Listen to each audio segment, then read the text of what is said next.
बिहार विधानसभा चुनाव का परिणाम करीब करीब आपके सामने आने लगा है।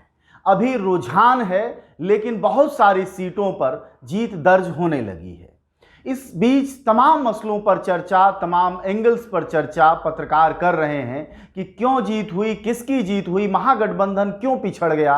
इन सब के बीच जो सबसे महत्वपूर्ण बात उभर कर आई है वह है बिहार के चुनाव में वामपंथी पार्टियों का उभार। वह उभार किसी भी पार्टी के मुकाबले, भाजपा हो, कांग्रेस हो, राजद हो, जदयू हो, उन सब के मुकाबले सबसे ताकतवर ढंग से अगर कोई पार्टी पूरे बिहार में उभर कर आई है तो वो है वामपंथी पार्टियां। वामपंथी पार्टियां सिर्फ 30 सीटों पर चुनाव लड़ी थी, उनमें से लगभग 18 पर उनकी बढ़त बनी हुई है, बहुत सारे पर वो जीत गए हैं। कई सारे इलाकों में जहां हम लोग कवर करने गए थे, जहां से ग्राउंड रिपोर्टिंग की, उनमें से कई लोग जीत गए हैं। उनमें वो विधायक शामिल हैं जिनको आप कभी कभी अखबारों की सुर्खियों में देखते हैं। मैं जहां से जंजवार ने पहली विधानसभा यात्रा की, बिहार विधानसभा चुनाव का महाकवरेज शुरू किया, वह थी दरौली विधानसभा। दरौली विधानसभा उत्तर प्रदेश और बिहार की सीमा से लगी हुई विधानसभा है। वहां सतदेव राम विधायक हैं, पिछले 3 बार से विधायक हैं वो, इस बार फिर चुने गए हैं। लेकिन आश्चर्य समझिए कि उस आदमी के पास रहने का घर नहीं है। जब हम गए और जहां हमारी मुलाकात हुई सतदेव राम से, वहां वह दूसरे के घर में थे।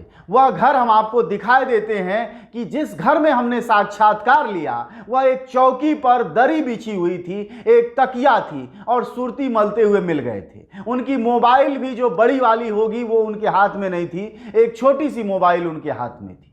विधायक जब जनता चुनती है तो अपना विधायक चुनती है, अपना मालिक नहीं चुनती है। और कम से कम सतदेव राम जैसे विधायक इस बात का प्रमाण है।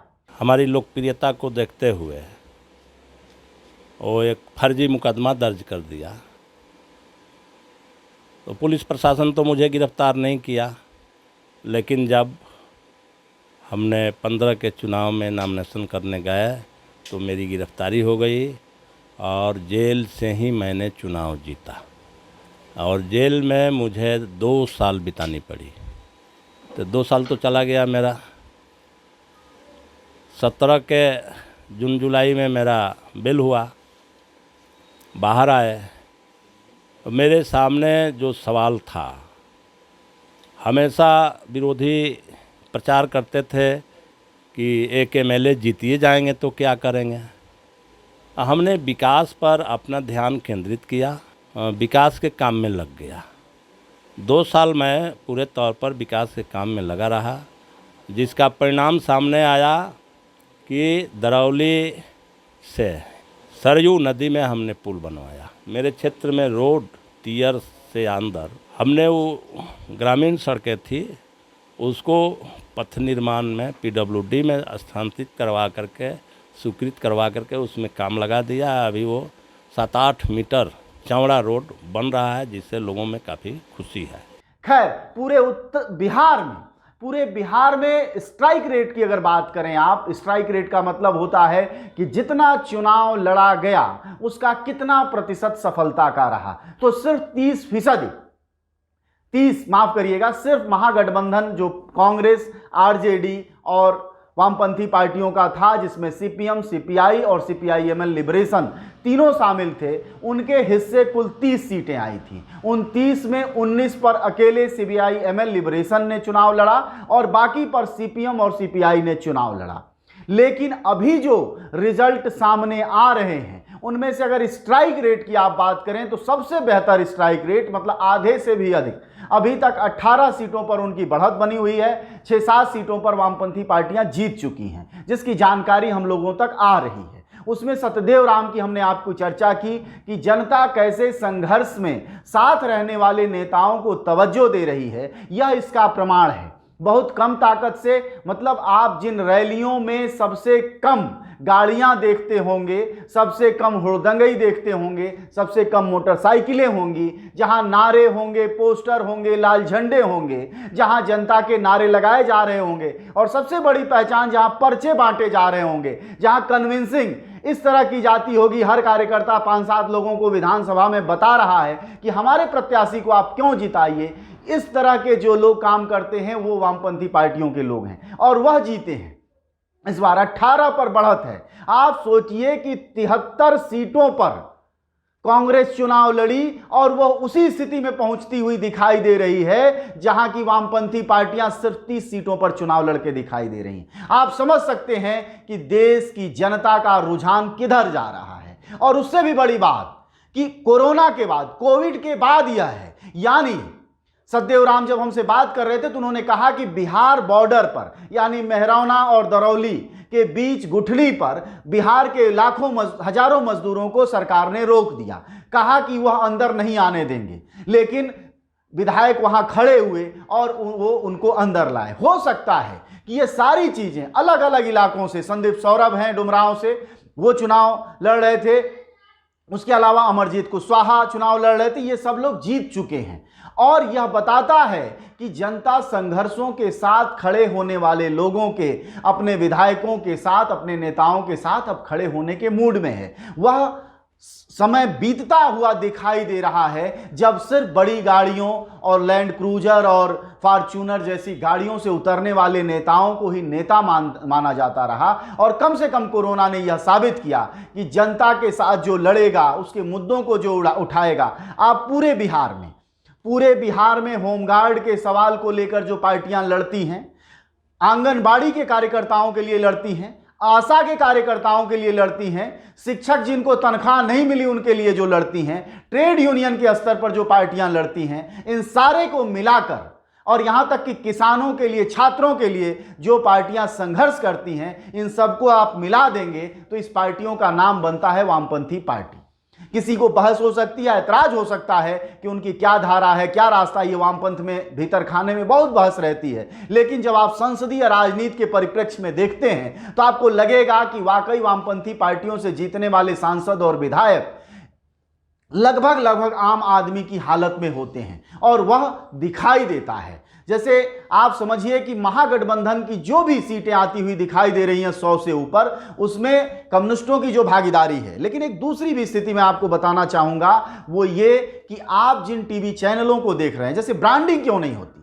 एलजेपी 2 सीटें 3 सीटें जीत रही है या जीतती हुई दिखाई दे रही है, हम 2-3 सीटों पर है, या एमआईएम 3-4 सीटों पर है, या वीआईपी 5-6 सीटों पर जीतती हुई दिखाई दे रही है। उन सबके नाम छप रहे हैं, उन सबके टीवी चैनलों के स्क्रीनों पर सबके नाम, आपको भरोसा ना हो आप देख लीजिए टीवी चैनल।